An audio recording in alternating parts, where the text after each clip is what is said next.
people are very much interested about the message itself and Christ himself. They are very much interested about the apparition of Jesus to Saint Sister Faustina. I think that is something that we cannot do without it. Because, Jesus descended down. That is something which must touch everybody. When you hear that one evening when Sister Faustina, she was at that time in a city called Płock.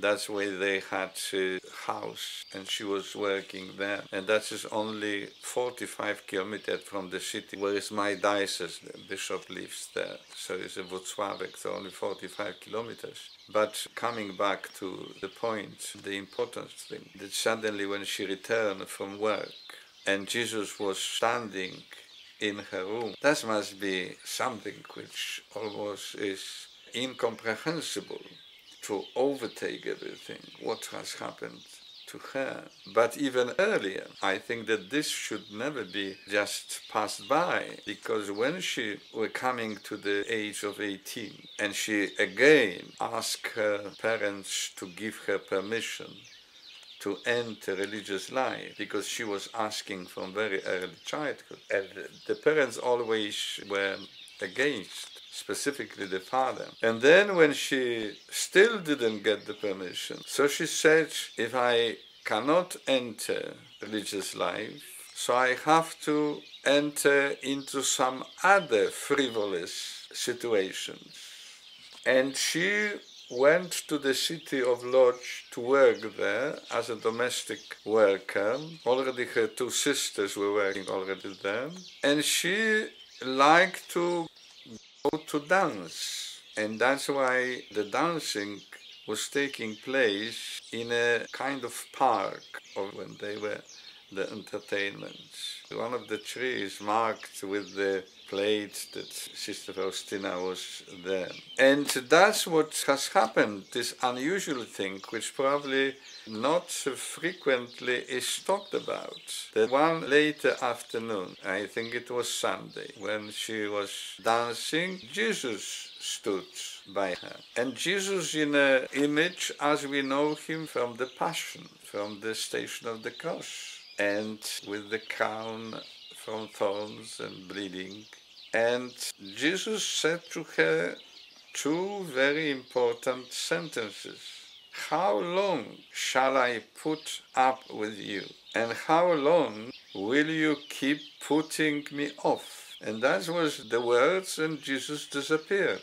And then Sister Faustina stopped dancing, returned to the bench when she was sitting, and her sister noticed that something happened, that she left the area of dancing, and then she put some interest, and she said, I'm going home, see you later. And on her way home, she was passing the cathedral of Saint Stanley, or Stanislav in Polish, the name of a saint, young saint Jesuit.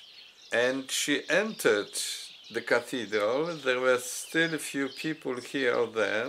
It was coming slowly dark. And she moved to front of the main altar. She prostrated herself and she said, Jesus, what I supposed to do?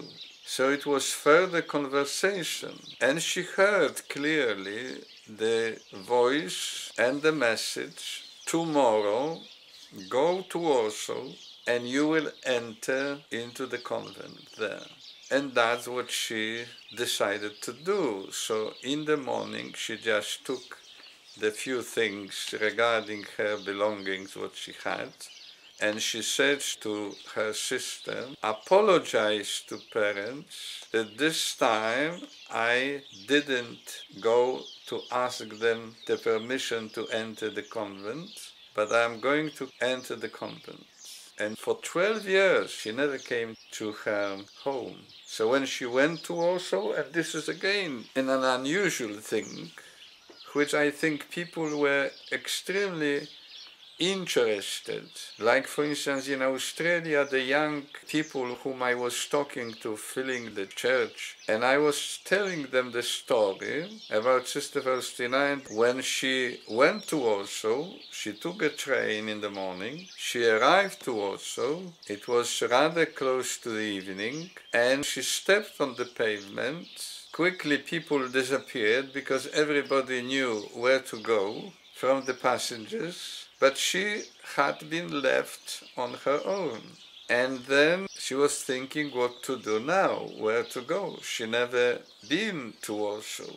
And suddenly a lady approached her, and she said, giving her address, that she should go at the outskirts of Warsaw, and there she was going to get accommodation for the night and food, and she would have a good sleep.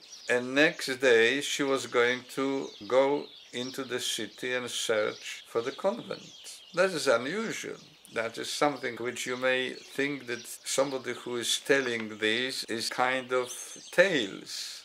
So in the morning she got breakfast, and she moved direction to the center of the city. She went to the church.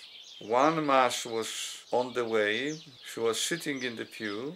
When the mass had been finished, another priest came from the sacristy with another mass.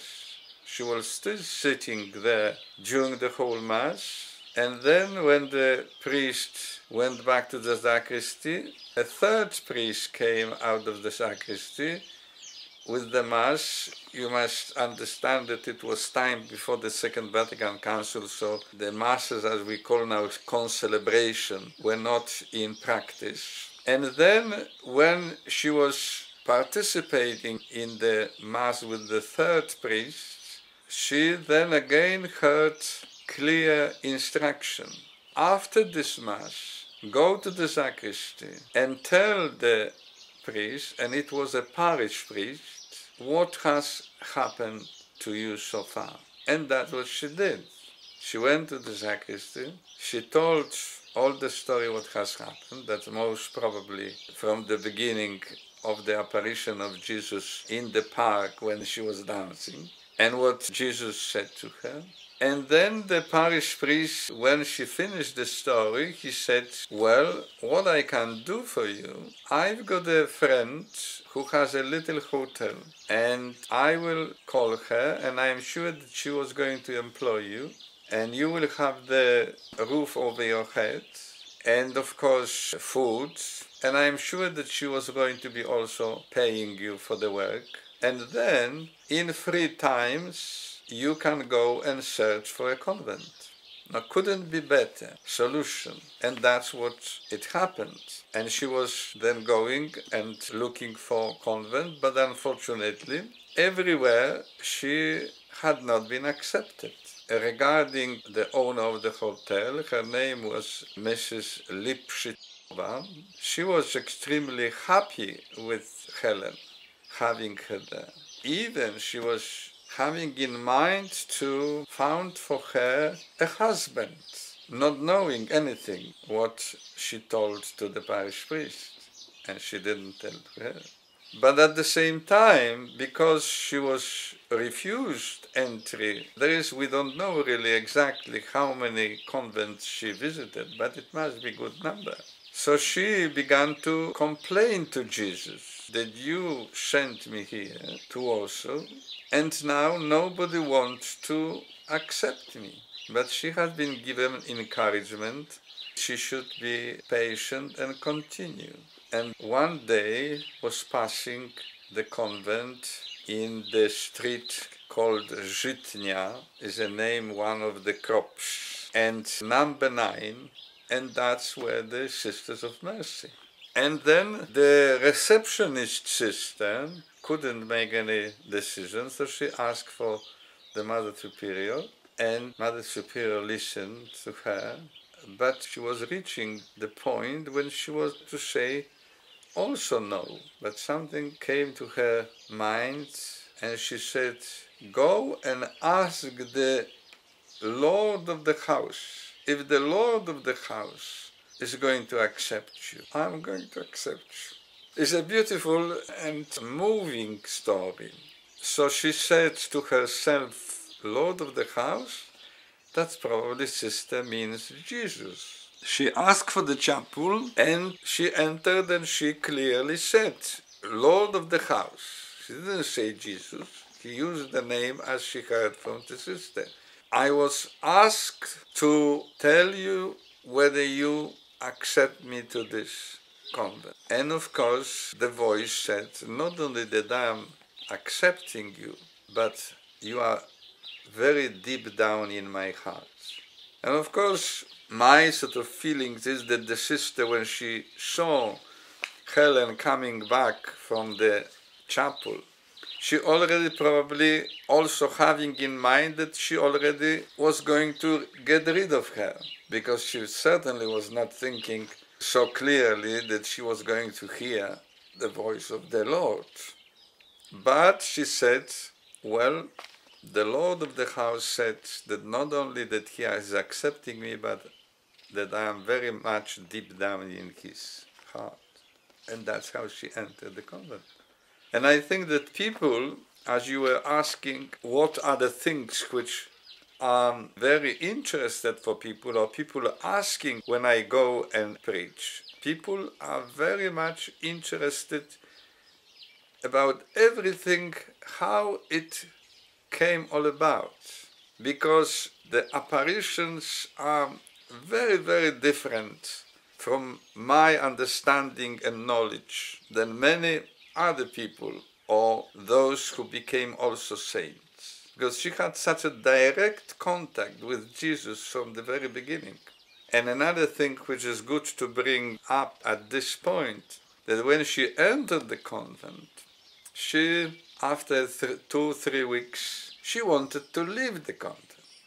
So she wanted to follow her own will. It's something which today was in the Gospel, because it's the presentation of Our Lady. The Gospel which was a question about the mother, and Jesus at the end said, you are my mothers and my children when you follow my will. Those are the children of my mother. So that is very interesting, that Jesus also was appearing to her again when she came to her room and she suddenly saw Jesus bleeding. So she said, who has done to you this? And Jesus said, you, because I brought you here. Again, she is getting clearly the knowledge directly from Jesus that he brought her here, not somewhere else. And you are going to be prepared for the mission of the Divine Mercy here in this place. Because she was thinking that it's not enough time for prayers, more prayers, and so on. And Jesus was telling her, so that's another thing. I think that sometimes people are missing these things to talk about it, how Jesus was involved directly in the life of Saint Sister Faustina. How much and how deep that he was preparing her. And if we go through the diary, we know that he was leading also with her retreats. He was constantly, first of all, doing everything to prepare Sister Faustina for the work which she was going to do, to spread and present to the world, as Jesus says, the greatest attribute of his. So he called it the Divine Mercy. The mercy is the greatest attribute. We know that there are so many powers and so many virtues, if you would say theologically, but Jesus says that the mercy is the greatest attribute. Why? Because through his mercy he redeemed the whole world. Through his mercy he brought to the world redemption. He brought to the world the possibility to be immersed in his, as he usually says, fathomless mercy. Or uses also Jesus the sea, because it's something big which cannot be exhausted. That is the greatest, because that was his main thing why Jesus altogether was called by the Father and sent his Son to the world to bring the way of salvation for all people. And not only once, not only somewhere at that time when he was crucified, but it was for eternity, to the time, to the end. People have the opportunity, and they are called, that they can return back, being completely purified and made the children of God, whenever and whatever they sinned, and how big the sins were. And this is why the first act, we could see that the first act at the cross of this redemption was when Jesus was listening to the also crucified with him one of the robbers, and he said, "Remember me in your paradise." And Jesus said, "Even today you are going to be with me in paradise." So he wants only one step from people, and of course sincerity and the full conviction and faith in the power of mercy. And people are interested to learn about the divine mercy, not only what it is, but how it acts. The power which does really great miracles, great work for the conversion of people and bringing the people to Christ. That was the main purpose, to send the one who was going to redeem the whole world, all humanity. Still the question which you were saying, what is the most important thing? To show people that where the mercy has been really born. This is why Jesus is saying the next vessel is the hour of mercy. And the hour of mercy is the 3 hours of agony of Jesus when he was dying and when he died. Because then the mercy really was born. That is, mercy was always, God had mercy. But this mercy which Jesus brought to the world, they were very dear, very expensive, because was born through giving himself as a sacrifice.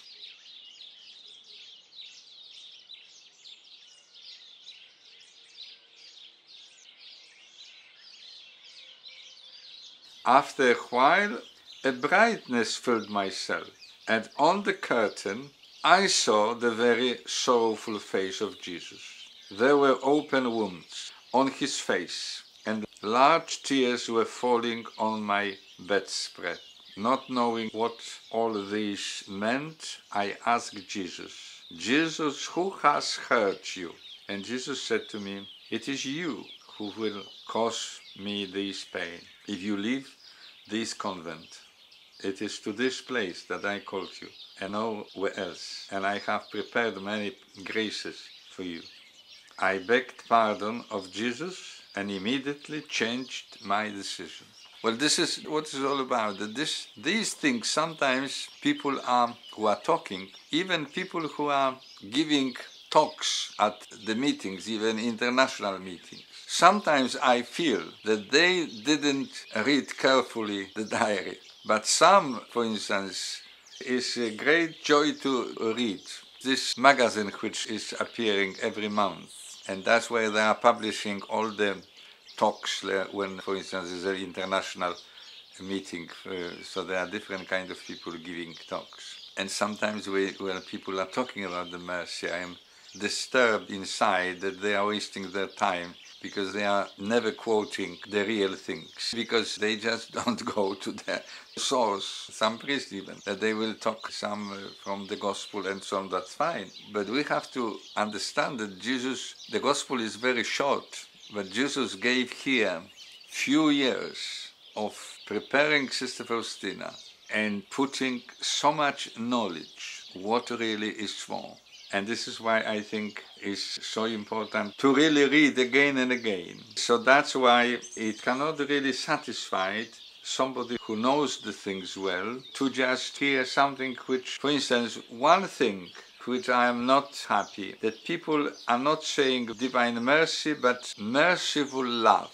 When Jesus is saying mercy is the greatest attribute of himself. So it means, why greatest? Because the difference between love and mercy is this, that love is something which Jesus owed to us. It's the same like parents are not doing any favor to children that they love them, because it's such a book which says, the boy is saying, I have not asked to be born, but if you decided to give me life, your full obligation is to love me. So this is not something that you should say, oh well, I love you, you see how I love you, and you so. No, you shouldn't say like that, because you should say, I was born out of love, and I'm going to love you even if you are going to be not good or bad or whatever. But mercy is something which we haven't got such a powerful things in us that we must receive mercy from everybody without anything from our side. Mercy is not really by nature, but mercy is an undertaken way of helping somebody, even if still the somebody is not ready to receive that or doesn't want to receive. That's why Jesus is saying, using the words, the bottomless mercy. In order to tell people, you only need to step there, even one step, and you can receive the mercy. So it's not good to mix love with mercy. There are two separate powers, and they are coming out from two separate sources. Mercy comes from sacrifice. It comes from sacrifice, like for instance from Jesus, he gave his life. And of course, his sacrifices is not comparable with any other person. Why? Because he was in the position to do, as I would say, even to lift one finger and get away from being tortured. He never did. He accepted everything in calmness, without any words or bad words, cursing, because he was giving these gifts completely and for everybody who is ready to take it. Always is waiting there. And he doesn't want much in order to receive the mercy. When love is something which, as I said, is related to the fact that you owe me love. If you created me, if you are giving me life, you have to give me everything what my love needs. That's why I am not completely happy with people are saying merciful love. As they would be, sometimes I have feeling that they would be saying, I am too proud to just take things for nothing. I am a person who, because you know, there are some people who don't want to receive gifts just for nothing. They feel hurt even if somebody will be telling, oh, you've got from me this, that. No. Sometimes it's not very easy for people to understand, for instance, to say, because people probably would be more ready to pay for something than to ask for nothing. And mercy is, Jesus is offering for nothing in the sense, only one thing, to come and to change your life. And that's what he is showing this. That's why he is saying the hour of mercy.